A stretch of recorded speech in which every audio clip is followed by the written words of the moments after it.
আসসালামু আলাইকুম। বাংলার সংবাদে সবাইকে স্বাগত জানাচ্ছি। আমি নাইম ফাথুম মুবিন। সংবাদ শিরোনাম।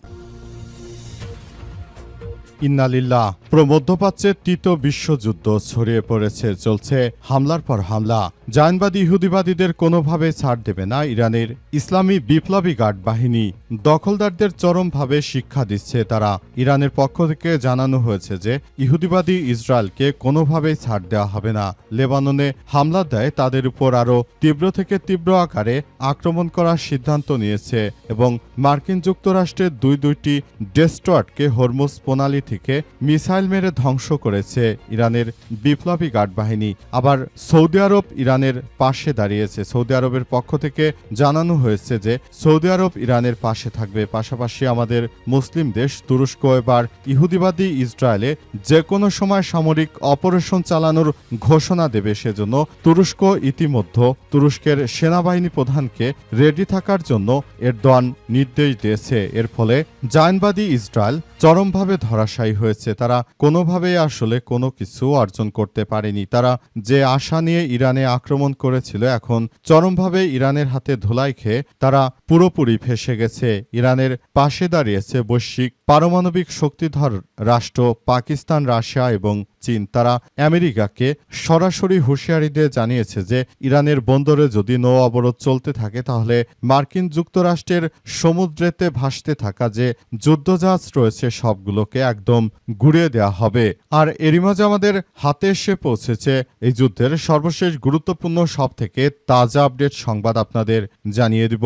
প্রথমেই জানাবো, এবার নতুন কৌশলে যুক্তরাষ্ট্রকে ঘায়েল করবে ইরান। আলহামদুলিল্লাহ, যুক্তরাষ্ট্রের সঙ্গে আবারও সামরিক সংঘাত শুরু হলে ইরান উপযুক্ত জবাব দেওয়ার জন্য প্রস্তুতি গ্রহণ করেছে বলে জানিয়েছে নিরাপত্তা কমিশনের মুখপাত্র এব্রাহিম রেজাই। এরপর জানাবো, ইরানের বন্দর নিয়ে যুক্তরাষ্ট্রকে কঠোর হুঁশিয়ারি রাশিয়ার। ইরানের বন্দরগুলোতে যুক্তরাষ্ট্রের সম্ভাব্য অবরোধ বৈশ্বিক বাজারে অস্থিরতা সৃষ্টি করতে পারে বলে যুক্তরাষ্ট্রকে তীব্র সতর্ক করেছে রাশিয়ার রুশ প্রেসিডেন্ট এর কার্যালয়ের এক বিবৃতিতে জানা গেছে, মার্কিন প্রেসিডেন্ট ডোনাল্ড ট্রাম্পের পরিকল্পনার বিস্তারিত এখনও পুরোপুরি স্পষ্ট নয়। তবে এতে ইরান সংযুক্ত জাহাজ চলাচলে নিষেধাজ্ঞা বা এমনকি হরমুজ প্রণালী ঘিরে বৃহত্তম অবরোধের সম্ভাবনা রয়েছে। যদি এই বন্দরগুলোকে আটকে দেয় যুক্তরাষ্ট্র, তাহলে সমুদ্রে এই মার্কিন যুক্তরাষ্ট্রকে ধ্বংস করে দেওয়ার সিদ্ধান্ত নিয়েছে ইরানের বন্ধু রাষ্ট্র রাশিয়া। এদিকে ভয়াবহ সংকট, ৮০টির বেশি তেল ও গ্যাস স্থাপনা ক্ষতিগ্রস্ত হয়েছে বলল আইএইএ। মধ্যপ্রাচ্যে চলমান যে যুদ্ধ চলছে, এই যুদ্ধের ফলে ৮০টির বেশি তেল ও গ্যাস স্থাপনা একদম ক্ষতিগ্রস্ত হয়েছে বলে জানিয়েছে বিশ্ব জ্বালানি সংস্থা। তারা জানিয়েছে যে ইহুদিবাদী ইসরায়েল যে যুদ্ধ শুরু করেছে এর জন্য তারা আসলে কোনোভাবে দায় এড়াতে পারে না। তাদেরকে যে কোনো জায়গা থেকে একদম ধ্বংসস্তূপে ফেলে দেওয়া হচ্ছে। জায়নবাদীরা শুরু থেকেই তারা ইরানের বিরুদ্ধে যে ষড়যন্ত্র শুরু করেছিল, সেই ষড়যন্ত্র নস্যাৎ করে দিয়েছে ইরানের ইসলামী বিপ্লবী গার্ড বাহিনীর সদস্যরা। কোনোভাবেই তারা দখলদারদের একরকম মাটির সঙ্গে মিশিয়ে দেওয়ার সিদ্ধান্ত গ্রহণ করেছে।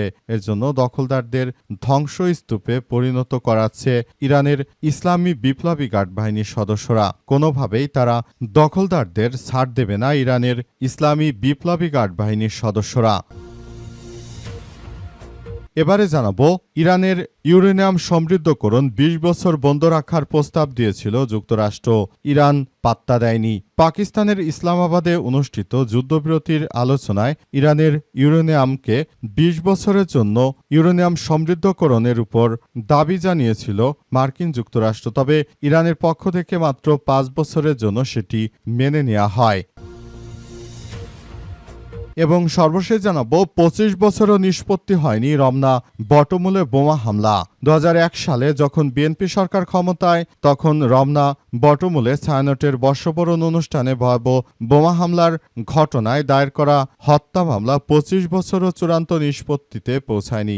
বিচার প্রক্রিয়ায় দীর্ঘসূত্রতা, আপিল ও রায় প্রকাশ নিয়ে জটিলতায় এখনও অনিশ্চিত রয়ে গেছে মামলাটির ভবিষ্যৎ। ২০০১ সালে ১৪ এপ্রিল রমনা বটমূলে ছায়ানটের বর্ষবরণ অনুষ্ঠানে বোমা হামলায় ১০ জন নিহত হয়েছিল। সেটিও ছিল বিএনপির আমল। এবছর বোমা হামলা হয় কিনা সেটা নিয়ে অনেকেই দুশ্চিন্তা করছে। তবে ২৫ বছর হলো বিএনপি এ পর্যন্ত সেই মামলার কোনো নিষ্পত্তি করতে পারেনি। ব্যর্থ বিএনপি বারবার ব্যর্থই হয়েছে এবং বাংলাদেশকে ব্যর্থ করেছে। প্রিয় দর্শক, এতক্ষণ শুনছিলেন সংবাদ শিরোনাম, এবারে বিস্তারিত। তবে তার আগে বন্ধুরা অনুরোধ থাকবে এই সংবাদটিতে একটি লাইক দিন। এই চ্যানেলে আপনি নতুন হয়ে থাকলে আমাদের সংবাদটি দেখতে দেখতে চ্যানেলটি সাবস্ক্রাইব করে রাখুন। কমেন্ট করে বন্ধুরা আপনার মূল্যবান মতামত জানিয়ে দিন আপনি বিশ্বের কোন দেশ থেকে বা বাংলাদেশের কোন স্থান থেকে আমাদের সংবাদটি দেখছেন এবং শুনছেন। আর বন্ধুরা, সংবাদটি আপনার সোশ্যাল মিডিয়া ফেসবুকে শেয়ার করে বন্ধুদেরও দেখার সুযোগ করে দিন। গাজা যুদ্ধে আপনি যদি নিরীহ ফিলিস্তিনিদের ভালোবেসে থাকেন বন্ধুরা, কমেন্টে ইয়েস লিখে পুরো বিশ্বকে আমাদের এই সংবাদটি দেখার সুযোগ করে দিন। এবারে বিস্তারিত। এবার নতুন কৌশলে যুক্তরাষ্ট্রকে ঘায়েল করবে ইরান। যুক্তরাষ্ট্রের সঙ্গে আবারও সামরিক সংঘাত শুরু হলে ইরান উপযুক্ত জবাব দেবে বলে মন্তব্য করেছে দেশটির জাতীয় নিরাপত্তা কমিশনের মুখপাত্র ইব্রাহিম রেজাই। এ সময় ট্রাম্পের হরমুজ প্রণালী অবরোধের ঘোষণাকে ফাঁকাবুলি বলে দাবি করেছেন তিনি। সামাজিক যোগাযোগ মাধ্যম এক্সে দেয়া পোস্টে রেজাই বলেছেন, যুক্তরাষ্ট্র এমন সিদ্ধান্ত পরিস্থিতিকে আরও জটিল করে তুলবে এবং বিশ্ববাজারে অস্থিরতা বাড়াবে। তিনি বলেন, ইরান এবার এমন কিছু কৌশল প্রয়োগ করবে যা আগে কখনো ব্যবহার করা হয়নি। এদিকে যুক্তরাষ্ট্রের সামরিক বাহিনী জানিয়েছে যে ১৩ থেকে ইরানের বন্দরগুলোর উপর যে মার্কিন আগ্রাসন চালানো হচ্ছে, প্রবেশ ও বহির্গামী সব জাহাজের উপর অবরোধ কার্যকর করেছে যুক্তরাষ্ট্র। এটাকে প্রতিহত করার ঘোষণা দিয়েছে ইরান। মার্কিন এক কর্মকর্তা গণমাধ্যমকে জানিয়েছে, মার্কিন সামরিক বাহিনী নৌ অবরোধ সম্পূর্ণ প্রস্তুত করেছে। প্রেসিডেন্ট ডোনাল্ড ট্রাম্পের নির্দেশ অনুযায়ী প্রয়োজন হলে দীর্ঘ সময় ধরে অবরোধ চালু থাকবে। যুক্তরাষ্ট্রের এই পদক্ষেপকে জলদস্যুতা হিসেবে আখ্যায়িত করেছে ইরান। দেশটির বিপ্লবী গার্ড বাহিনী আইআরজিসি সতর্ক করে বলেছে, হরমুজ প্রণালীর দিকে কোনো যুদ্ধজাহাজ এগোলে তা যুদ্ধবিরতি লঙ্ঘন হিসেবে বিবেচিত হবে। যদিও যুক্তরাষ্ট্র নিজেদের এই উদ্যোগে খুব বেশি আন্তর্জাতিক সমর্থন পাচ্ছে না বলে জানা যাচ্ছে। যুক্তরাষ্ট্রের অন্যতম মিত্র হিসেবে পরিচিত যুক্তরাজ্যের প্রধানমন্ত্রী কেয়ার স্টারমার জানিয়েছে যে যুক্তরাজ্য এই ধরনের অবরোধকে সমর্থন করে না এবং তারা মার্কিন যুক্তরাষ্ট্রের এই অবরোধের সঙ্গে তাদের কোনো সেনাকেও পাঠাবে না বলে নিশ্চিত করা হয়েছে যুক্তরাজ্যের পক্ষ থেকে। ইরানের বন্দর নিয়ে যুক্তরাষ্ট্রকে রাশিয়ার সতর্কবার্তা। ইরানের বন্দরগুলোতে যুক্তরাষ্ট্রের সম্ভাব্য অবরোধ বৈশ্বিক বাজারে অস্থিরতা সৃষ্টি করতে পারে বলে সতর্ক করেছে ক্রেমলিন। রুশ প্রেসিডেন্ট এর কার্যালয় এক বিবৃতিতে জানিয়েছে, মার্কিন প্রেসিডেন্ট ডোনাল্ড ট্রাম্পের পরিকল্পনার বিস্তারিত এখনও পুরোপুরি স্পষ্ট নয়। তবে এতে ইরান সংযুক্ত জাহাজ চলাচলে নিষেধাজ্ঞা বা এমনকি হরমুজ প্রণালী ঘিরে বৃহত্তম অবরোধের সম্ভাবনা রয়েছে। রাশিয়া আরও জানিয়েছে যে ইরানের সমৃদ্ধ ইউরেনিয়াম গ্রহণে তাদের প্রস্তাব এখনও কার্যকর রয়েছে। তবে এ বিষয়ে এখনও কোনো আনুষ্ঠানিক অনুরোধ পায়নি মস্কো। একই সঙ্গে অঞ্চলটিতে উত্তেজনা বাড়াতে পারে এমন পদক্ষেপ থেকে সবাইকে বিরত থাকার আহ্বান জানানো হয়েছে। এর আগে পাকিস্তানের ইসলামাবাদে যুক্তরাষ্ট্র এবং ইরানের মধ্যে দীর্ঘ আলোচনা কোনো চুক্তি ছাড়াই শেষ হয়েছে। এরপর যুক্তরাষ্ট্র ইরানি বন্দরগামী জাহাজ চলাচলে অবরোধের ঘোষণা দেয়। এর প্রতিক্রিয়ায় ইরান সতর্ক করে জানিয়েছে, তাদের বন্দরগুলো লক্ষ্য করে কোনো পদক্ষেপ নেওয়া হলে উপসাগরীয় অঞ্চল এবং ওমান সাগরে কোনো বন্দরই আর নিরাপদে থাকবে না। বিশ্লেষকদের মতে পরিস্থিতি আরও উত্তপ্ত হলে বৈশ্বিক জ্বালানি সরবরাহ এবং অর্থনীতিতে বড় ধরনের প্রভাব পড়তে পারে এবং এর ফলে আবারও ভয়াবহ একটি পরিস্থিতির সৃষ্টি হতে পারে বলে জানা যাচ্ছে এবং সবকিছু ধ্বংসস্তূপে পরিণত হচ্ছে। পুরো বিশ্বজুড়ে দখলদার ইসরায়েলি বাহিনী এভাবেই আসলে তারা আধিপত্য বিস্তার করতে চায়, কিন্তু যুক্তরাষ্ট্রকে কখনোই আধিপত্য বিস্তার করতে দেবে না ইরানের ইসলামী বিপ্লবী গার্ড বাহিনীর সদস্যরা বলে নিশ্চিত করেছে ইরান।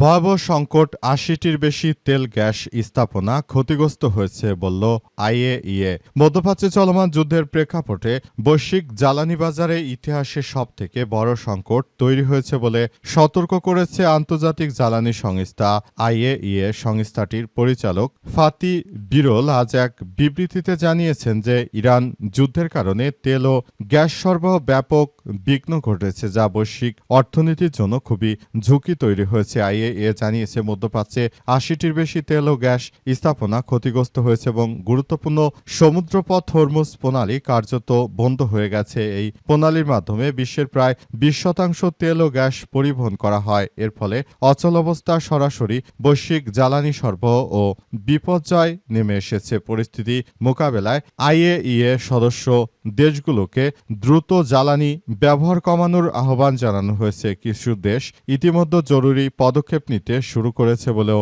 জানান ফাতি বিরল। তিনি বলেছেন, কৌশলগত তেলের মজুত স্ট্র্যাটেজিক রিজার্ভ থেকে সরবরাহ বাড়ালেও এটি স্থায়ী সমাধান নয়, বরং সাময়িক স্বস্তি দিতে পারে। এদিকে যুক্তরাষ্ট্রের নৌ অবরোধ কার্যকর হওয়ার ফলে আরও বৈশ্বিকভাবে জ্বালানির বাজারে আরও বড় ধরনের সমস্যার সৃষ্টি হচ্ছে।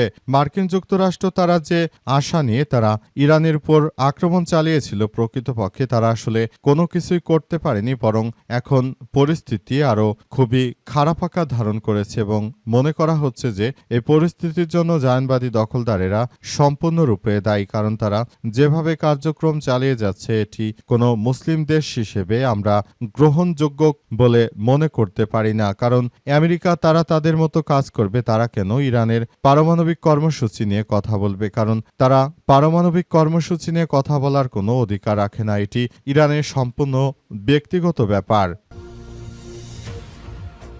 ইরানের ইউরেনিয়াম সমৃদ্ধকরণ ২০ বছর বন্ধ রাখার প্রস্তাব দিয়েছিল যুক্তরাষ্ট্র।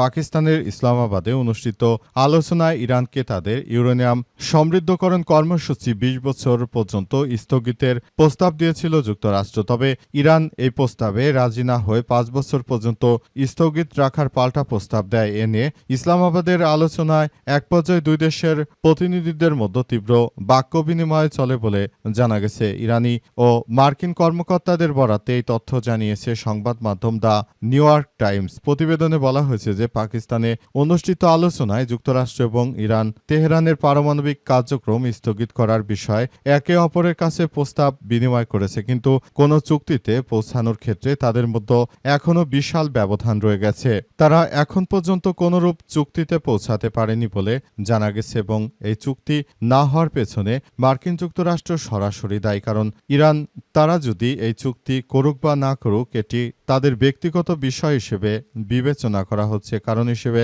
বলা হচ্ছে যে যদি এভাবে চলতে থাকে তাহলে ভবিষ্যতে পরিস্থিতি কোন দিকে যাবে সেটা এখন পর্যন্ত আসলে কোনো কিছুই বোঝা যাচ্ছে না। সম্পূর্ণরূপে পরিস্থিতি খুবই জটিল আকার ধারণ করেছে এবং সবকিছু অত্যন্ত সুন্দর পরিবেশের মধ্য দিয়ে বয়ে যাচ্ছে। সারা বিশ্ব জুড়ে দখলদার ইসরায়েলি বাহিনী এবং মার্কিন যুক্তরাষ্ট্র তারা যে ধরনের কার্যক্রম শুরু করেছে, এটি সবার জন্য বড় ধরনের একটি সংঘাতময় পরিস্থিতি এবং একটি জটিলতার মধ্য দিয়ে এগিয়ে চলেছে এবং পরিস্থিতি খুবই খারাপ আকার ধারণ করেছে।